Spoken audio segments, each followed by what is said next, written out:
సన్నిధిలో సమకూడిన మీ అందరికీ యేసయ్య పరిశుద్ధ నామములో శుభవందనాలు తెలియజేస్తున్నాను.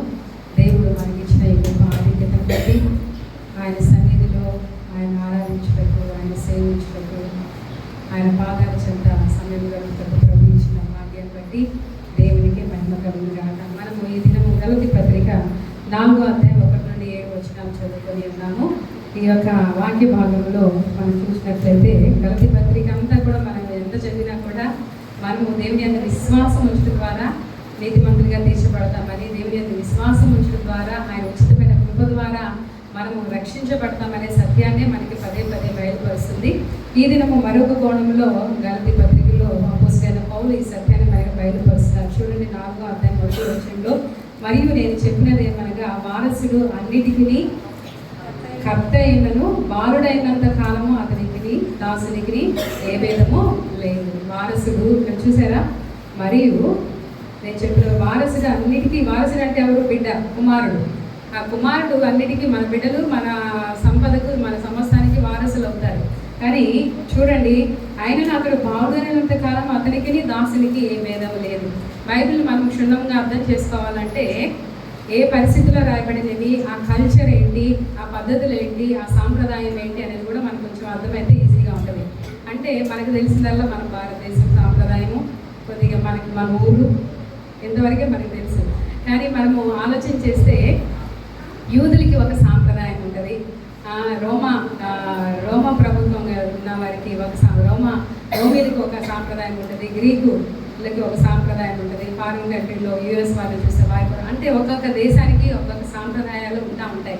అది మనం చూస్తే యూదులు పద్ధతి ఏంటంటే, యూదులు మనం చూస్తాం యూదులు ఎక్కువగా వారి బానిసల్ని అడాప్ట్ చేసుకుంటూ ఉంటారని. అంతేకాకుండా వారు గృహ నిర్వాహకులు, బాగా ఉన్నతమైన స్థితిలో ఉన్న వారికి ప్రతి కుటుంబంలో ఎవరు ఉంటారు చెప్పండి?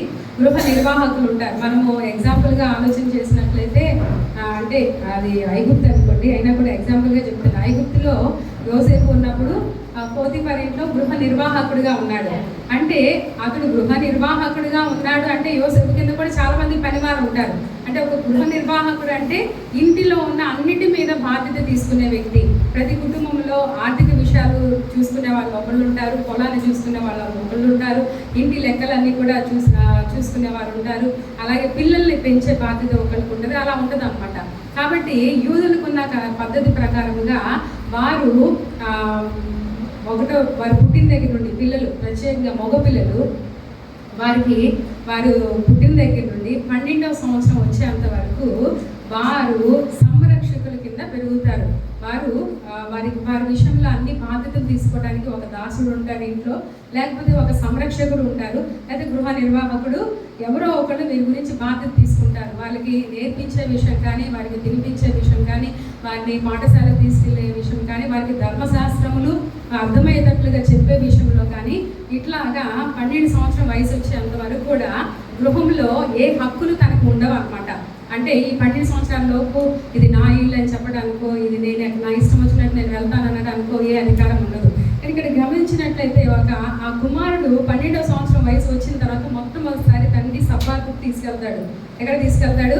సబ్బాతు తీసుకెళ్తాడు. తీసుకెళ్ళి ఆ 12వ సంవత్సరం వచ్చిన తర్వాత ఏమని క్లెయిమ్ చేస్తారంటే, ధర్మశాస్త్రం ఇప్పటి నుండి ఆ తండ్రి అందరి ముందు కుమారుని సమాజ మందిరం తీసుకొని వెళ్తాడు. అతను ఆ ధర్మశాస్త్ర బుద్ధుడని ప్రకటించే ఒక కార్యక్రమము ఉంటుంది అనమాట వాళ్ళకి ఖచ్చితంగా. ఇంకోటి ఏంటంటే, యుక్త వయసు అంటే 12 సంవత్సరాలు దాటిన వెంటనే కుమారుని నిమిత్తం తండ్రి ఒక కార్యక్రమాన్ని నిర్వహిస్తాడంట.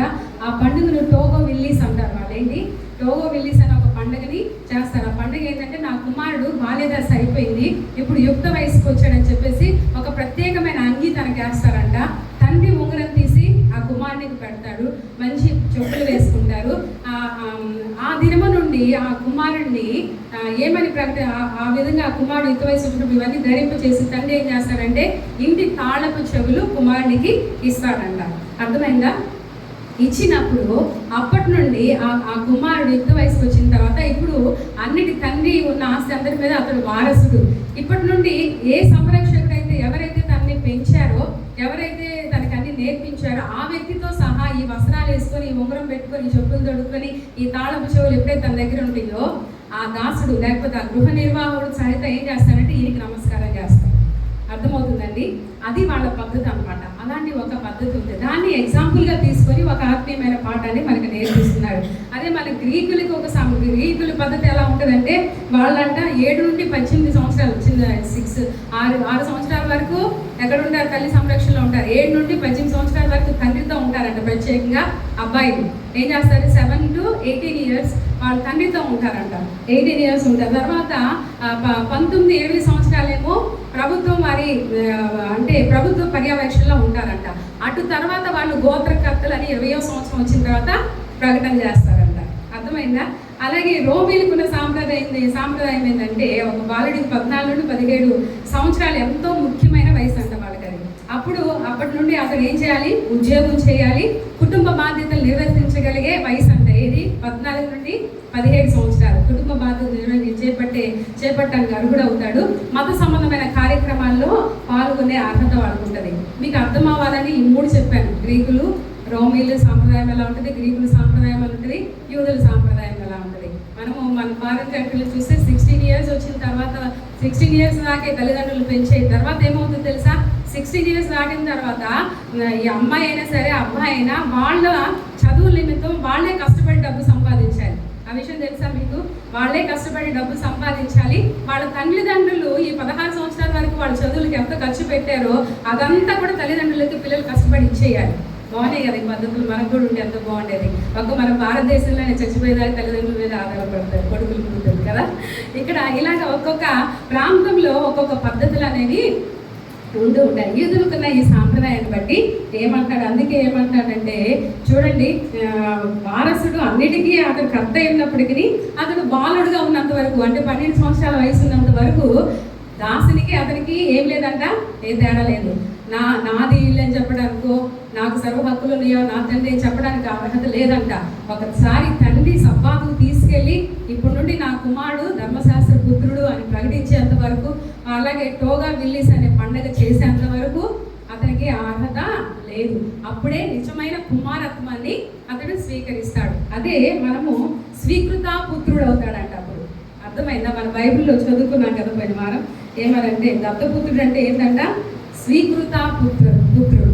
స్వీకరించి పుత్రుడిగా ఆ రోజు నుండే కుమారుడిగా వారసుడిగా ఉంటారు. తండ్రి ఉంగరం అంటే చాలా ప్రాముఖ్యమైనది అనమాట.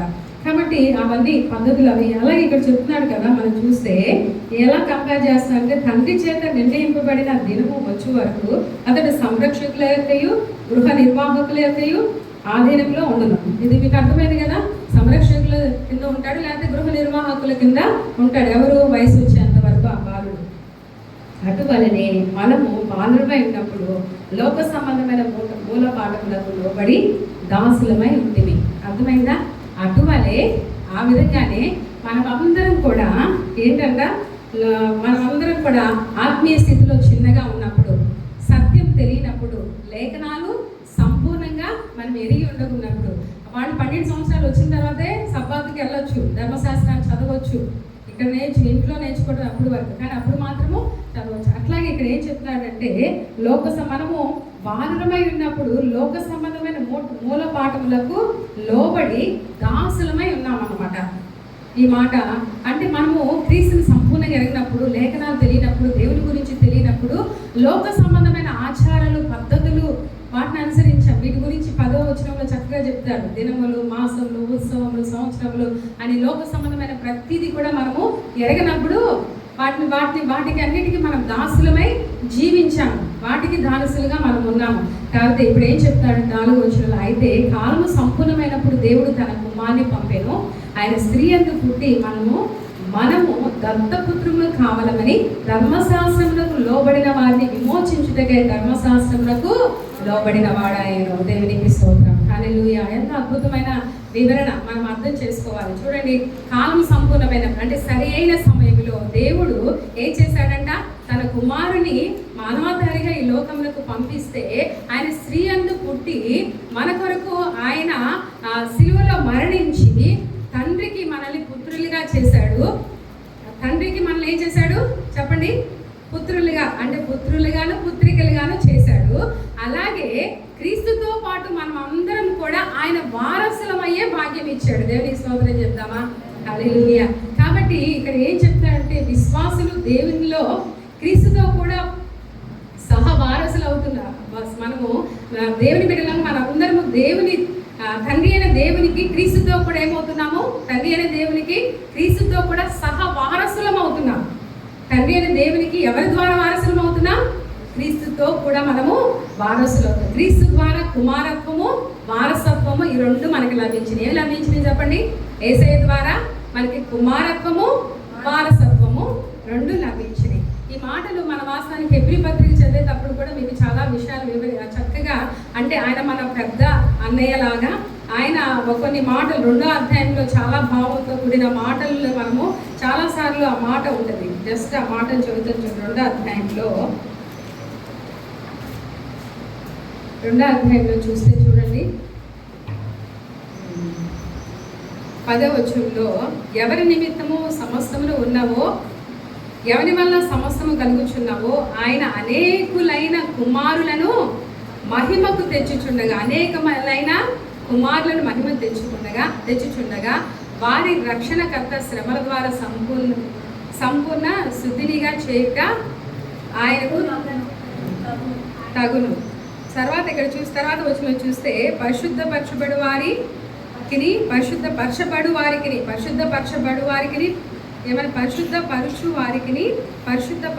వారికి అందరికీ ఒకటే మూలము. ఈ హేతువు చేత వారిని సహోదరులని పిలుచుటకు ఆయన సిగ్గుపడక. యేసయ్య మనల్ని ఎవరిని పిలవడానికి సిగ్గుపడట్లేదంట. మనలందరినీ సహోదరులుగా చేసుకున్నాడు. ఎవరు? యేసయ్య. ఎందుకు? మనమందరం ఎవరికి కుమారులుగా ఉండడానికి? దేవునికి కుమారులుగా ఉండడానికి. కాబట్టి దేవుని ద్వారా మనకి ఏమొచ్చింది? వారసత్వం వచ్చింది, కుమారత్వము వచ్చింది. అర్థమవుతుందా? మనము దేవుడు యేసుక్రీస్తు ద్వారా మనము తండ్రి అనే దేవునికి కుమారులం అయ్యాము. ఆయన క్రీస్తుతో కూడా సహవారసులం అయ్యాము. ఈ అధ్యాయంలో చాలా చోట్ల తన సహోదరులకు వంటి వాడాయను 17వ వచనం లాస్ట్ వచనంలో చూస్తే అన్ని విషయంలో ఆయన తన సహోదరుల వంటి వాడు కావాల్సి వచ్చెను. అన్ని విషయాల్లో మన సహోదరుడు అవ్వాల్సి వచ్చింది. ఎవరు? యేసు ప్రభు. ఇలాగా మనము చాలా విషయాలు చూస్తాం అన్నమాట. కాబట్టి ఒక వ్యక్తి యేసుక్రీస్తునందు విశ్వసించినప్పుడు అతనికి దేవుడు యేసుక్రీస్తునందున్న వ్యక్తిగా గుర్తిస్తాడనమాట. ఒక వ్యక్తి యేసుక్రీస్తునందు విశ్వాసం ఉంచినప్పుడు దేవుడు ఎలా గుర్తిస్తున్నాడంట? క్రీస్తునందున్న ఒక వ్యక్తిగా మనల్ని గుర్తిస్తాడు. మనం అందరం క్రీస్తునందున్న వ్యక్తులుగా మనము దేవుని యందు విశ్వాసం ఉంచుతున్నాము. అప్పుడు దేవుడు మనము క్రీస్తునందున్న వ్యక్తులుగా మనల్ని ఏం చేస్తున్నాడు? గుర్తిస్తున్నాడు అనమాట. దేవుని కుమారుని ఆత్మ అంటే దత్తపుత్ర ఆత్మ మన హృదయంలో నివాసం చేస్తుంది. దేవుని కుమారుడైన యేసుక్రీస్తు ఆత్మ ఎక్కడ నివాసం చేస్తుంది? మనల్లో నివాసం చేస్తుంది. అందుచేత మనము దేవునితో వ్యక్తిగత సత్సంబంధాన్ని కలిగి ఉంటున్నాం అనే సత్యాన్ని ఇక్కడ బయలుపరుస్తున్నాం అనమాట. తర్వాత వచనంలో చూస్తే ఇక్కడ ఏమక్కడ ఆయన స్త్రీ అందు పుట్టి మనము దత్తపుత్రులను కావాలని ధర్మశాస్త్రంకు లోబడి ఉన్న వారిని విమోచించుటకే ధర్మశాస్త్రమునకు మనల్ని విమోచించడానికి ధర్మశాస్త్ర సంబంధమైన క్రియల నుండి ధర్మశాస్త్రం ఏ వ్యక్తి చేయజాలడు. కాబట్టి యేసయ్య ఏం చేశాడు? తను మాత్రం అన్ని సంపూర్తి చేశాడు. ఆయన మాత్రమే చేయగలడు. కాబట్టి అన్ని చేసి దాని నుండి మనకేమి ఇచ్చాడు? విడుదలనిచ్చి నా యందు విశ్వాసం ఉంచండి చాలు, నేను మిమ్మల్ని అసలు మన దేవుడు ఎంత గొప్ప దేవుడు అని ఆలోచన చేస్తే ఈ లోకంలో ఏ మతం చూసినా ఏ మత ఎవరిని చూసినా కూడా ఎలా ఉంటుంది అంటే నీ కర్మ నువ్వు అనుభవించి అన్నట్టే ఉంటుంది. నువ్వు మంచివాడు ఉంటే మంచిది జరిగింది. కానీ మన దేవుడైతే ఏం చేస్తున్నాడు? నువ్వు ఎలా ఉన్నాడో నా దగ్గరికి రా, నేను నూతన సృష్టిగా మారుస్తాను. దేవునికి స్తోత్రం. ఇలాంటి దేవుడు ఎక్కడ ఉంటారండి? చూడండి, ఏ గుడిలకి గోపురాలకు వెళ్ళాలంటే స్నానం చేసి శుభ్రంగా వెళ్తారు. కానీ యేసయ్య ఏం చెప్తున్నాడంటే మీరు ఉన్న పాటు రండి, నేను మిమ్మల్ని శుభ్రం చేస్తాను అంటున్నాడు. అంటే భౌతికంగా చెప్పట్లేదండి, ఆత్మీయంగా మనం ఆలోచన చేస్తే మీరు ఉన్న పాటున నా దగ్గరికి రండి, నేను మిమ్మల్ని. ఎంత గొప్ప ఆధిక్యతని దేవుడు మనకి ఇచ్చాడు. ఎంత ప్రేమ ఆయన! మనల్ని బాగు చేసే ప్రేమ, మనల్ని రూపాంతరపరిచే ప్రేమ, మనల్ని నూతన సృష్టిగా చేసే ప్రేమ అనేది. ఆయన నీ కర్మ నువ్వు అనుభవించు, నువ్వు చేసిన దానికి నువ్వు అనుభవించాలి తప్పదని చెప్పే దేవుడు కాదు. మనం ఎలాంటి జీవితమును జీవించినప్పటికీ మనం పాపులమని గుర్తించి ఆయన దగ్గరికి వచ్చి నన్ను క్షమించి ప్రభువా అంటే చాలు, తన కుమారులుగా స్వీకరించి హత్తుకొని ఆయన రాజులైన యాజక వంశంలో మనం చేర్చుకొని అబ్బా తండ్రి అని పిలుచుకుని ఆధిక్యతను మనకు అనుగ్రహించారు. దేవునికి స్తోత్రం చెప్దామా? హల్లెలూయా. కాబట్టి ఈ యొక్క ఆధిక్యత మన జీవితంలో చాలా గొప్పది. దత్తత శాశ్వతమైన దేవుని కుటుంబంలో నీకు పూర్తి హక్కు ఉంటుంది. ఎప్పుడు దేవుని కుటుంబంలో చేర్చబడినప్పుడు, దేవుని కుమారుడు కుమార్తె అయినప్పుడు దేవుని కుటుంబంలో నీకేముంటుంది? పూర్తి హక్కులు ఉంటాయన్నమాట. కాబట్టి సమృద్ధి అనేది ఉంటుందన్నమాట. దీని గురించి చక్కటి వివరణ రోమపత్రికలో మనం కూడా చూస్తాం. 8వ అధ్యాయంలో రోమపత్రిక 8వ అధ్యాయంలో చూస్తే 16-17 వచనాల్లో చూద్దాము.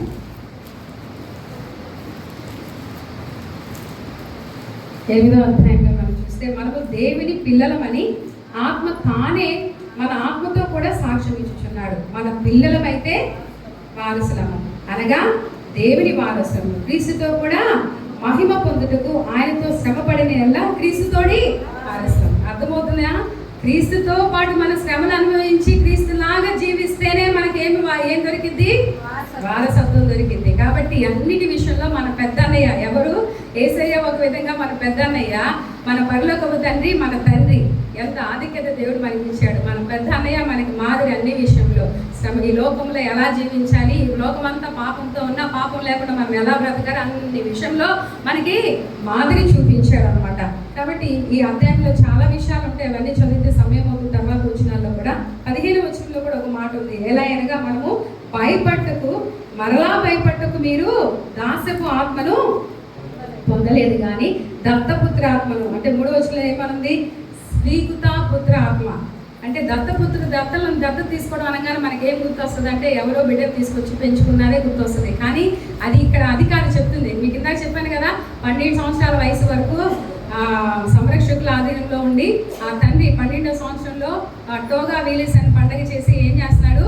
ఇప్పటి నుండి ఉంగరం తొడిగించి అధికారాన్ని తనకు అప్పచెప్తాడు. చూడు, దాన్ని ఏమంటారంటే స్వీకృత పుత్రత్వం అని అంటారన్నమాట. కాబట్టి అలాంటి గొప్ప ఆధిక్యతను దేవుడు మనకి అనుగ్రహించాడు. దేవునికి స్తోత్రం చెప్తామా? ఇక ఏం చెప్తున్నాడే? దత్తపుత్ర ఆత్మ పొంది ఆ ఆత్మ కలిగిన వారమే మనము అబ్బా తండ్రి అని మొరపెట్టుచున్నాం. ఈ అబ్బా అనే పదము దేవునితో మనకి సన్నిహితమైన సత్సంబంధాన్ని కలిగించే ఒక అద్భుతమైన మాట. నాన్న, తండ్రి, డాడీ, పాపా అని పిలుస్తారు కదా. ఇవి అంత సన్నిహితమైన సత్సంబంధాన్ని కలిగి మన దేవునితో మన సన్నిహితమైన సత్సంబంధాన్ని తెలిపే ఒక అద్భుతమైన పదం అన్నమాట. అదే ఇక్కడ కూడా చెప్తాడు గలతీ పత్రికలో మనం చూస్తే, మరియు మీరు కుమారులై ఉన్నందున నాయనా. ఇక్కడ చూడండి ఈ మాట ఇక్కడ ఏమనుంది? రాజమండ్రి సైడ్ కొంతమంది ఫాదర్స్ని నాయనా అని పిలుస్తారు. చాలా ప్రేమగా పిలుస్తారు ఆ మాట. నాయనా, తండ్రి అని మొరపెట్టు తన కుమారుని ఆత్మను దేవుడు మన హృదయంలోకి పంపాడు. మన హృదయంలోకి దేవుడు క్రీస్తు నివసించడాన్ని బట్టి మనం ఏం చేస్తున్నాము? మన హృదయంలో క్రీస్తు ఆత్మ నివసించడాన్ని బట్టి నాయనా, తండ్రి అని ఆయన్ని పిలుచుకుంటున్నాం అన్నమాట. కాబట్టి నీవి ఇక దాసుడవు కావు, కుమారుడవే. కుమారుడవైతే దేవుని ద్వారా వారసుడు. మనమందరము దాసులం కాదు. ఏం చేశాడు? వాస్తవంగా చెప్పాలంటే మనందరం ఒక బానిసల మార్కెట్లో ఉన్న వాళ్ళం. ఎక్కడ ఉన్న వాళ్ళం చెప్పండి? బానిసల మార్కెట్లో ఉన్నవారం. మనందరినీ బానిసత్వం నుండి విడిపించడానికి యేసయ్య ఏం చేశాడు? ధర్మశాస్త్రం అనే బానిస కాడి కింద బానిసత్వం కింద మనల్ని యేసయ్య ఏం చేశాడు? తన విలువైన తన సొంత రక్తాన్ని వెలగా ఇచ్చి మనల్ని కొనుక్కొని విమోచించి విడుదల చేసేలేదు. ఏం చేశాడు? తన స్వీకృత పుత్రులుగా చేసుకున్నాడు. దేవునికి స్తోత్రం చెప్తామా? హల్లెలూయా! ఎంత గొప్ప ఆధిక్యత క్రీస్తులో మనకు వచ్చిందండి. వారసత్వం వచ్చింది, కుమారత్వం వచ్చింది, తండ్రి అని పిలుచుకునే భాగ్యం దొరికింది. ఈ భాగ్యాన్ని కూడా అర్థం చేసుకోకుండా దేవునికి వ్యతిరేకంగా, దేవునికి బాధాకరంగా మనకి ఏ అర్హత ఉందని దేవుడు మనం తన పుత్రులుగా చేసుకున్నాడు, తన కుటుంబంలో చేర్చుకున్నాడు, రాజులైన యాజక వంశంలో మనం చేర్చుకున్నాడు. ఎంత గొప్ప ఆధిక్యతను మనకి ఇచ్చాడు. ఇంత ఆధిక్యతను కలిగి కూడా మనము తండ్రికి తగిన జీవితాన్ని జీవించకపోతే మన జీవితము వల్ల ఏ ప్రయోజనం లేదు. ఎక్కడ చూసినా ఏ మతంలో కూడా ఇలాంటి ప్రేమ, ఇలాంటి కనికరం, ఇలాంటి గొప్ప స్థితి మనకి ఎక్కడ కనిపించదు అనమాట. కాబట్టి అవిశ్వాసులకు వయసు కాని వారసులకు ఉన్న గొప్ప తేడా ఏంటంటే, క్రీస్తుతో అనుబంధంలో లేని ప్రజలు నిజంగా ఆధ్యాత్మికంగా పాపానికి బానిసలుగా ఉన్నారని అర్థమవుతుందా? క్రీస్తుతో అనుబంధం లేని ప్రజలు, అనుబంధం లేని విశ్వాసులైనా సరే, విశ్వాసాన్ని పేరు చెప్పుకునేవారైనా క్రీస్తుతో అనుబంధం లేకుండా మీరు ఉన్నారంటే నిజంగా ఆధ్యాత్మికంగా మీరు ఎలా ఉన్నారని అర్థం? పాపానికి ఇంకా బానిసలుగా ఉన్నారని అర్థం అన్నమాట. బానిస బజార్ నుండి వేసే దేవుడు మనం విమోచించి కొన్ని కొనడానికి ఆయన మరణించాల్సి వచ్చింది. అంతగా మనం మరణించినంతగా, మన కోసం మరణించినంతగా మనల్ని ప్రేమించి విమోచించాడు. మనం ఎంత కృతజ్ఞత కలిగి కాబట్టి క్రైస్తవులు రక్త సంబంధం ద్వారా కాక దత్తపుత్వాన్ని స్వీకరించడం ద్వారా కుమారులు అవుతున్నారు. ఇప్పుడు యూదులందరూ కూడా రక్త సంబంధాన్ని బట్టి అబ్రహాము వారసులు అనుకుంటారు, కానీ యేసయ్య మనకి ఏ ఆధిక్యతను ఇచ్చాడండి? విశ్వాసం ద్వారా మనము దేవుని కుమారులయ్యే గొప్ప ఆధిక్యతను మనకు దయచేశారు అనమాట. దేవుని సహజ కుమారుడు యేసుక్రీస్తు ఒక్కడే, కానీ ఆ యేసుక్రీస్తు మనల్ని అందరికీ మాదిరిగా ఉంచి మనకి పెద్దగా ఉండటానికి ఇష్టపడి తండ్రికి మనల్ని సంధి చేసి ఆయన కుమారులుగా ఉండే ఆధిక్యతను మనకు దయచేశాడు అనమాట. కాబట్టి అబ్బా అనేది మన వ్యక్తిగతంగా దేవునితో మనం కలిగి ఉండే సత్సంబంధాన్ని కుమారులు స్వతంత్రంగా నానా అని చెప్పేసి రాగలుగుతారు కదా, అలాంటి స్వాతంత్రతను దేవుడు మనకి అనుగ్రహించాలన్నమాట. కాబట్టి తన క్రియల ద్వారా దేవుని ఎదుట నీతిమంతులుగా తీర్చబడాలనుకునేవాడు ఇంకా మోషే ధర్మశాస్త్రానికి ఏమైనా చెప్పండి, దాసుడుగా ఉన్నాడని అర్థం. మనం క్రియల ద్వారా మన నీతిమంతులుగా తీర్చబడదన్న ఆలోచన మీలో ఎవరికైనా ఉంటే, కొంతమంది ఎలా ఉంటారంటే ఏసై కానుక పంపిస్తే లేకపోతే ఏసైకి దశమ భాగాలు ఇస్తే చాలు, నా హృదయం మాత్రం దేవునికి ఇవ్వను. అర్థమవుతుందా? వాళ్ళందరూ ఎవరంటే ఇంకా పాపానికి బానిసలని అర్థం అనమాట.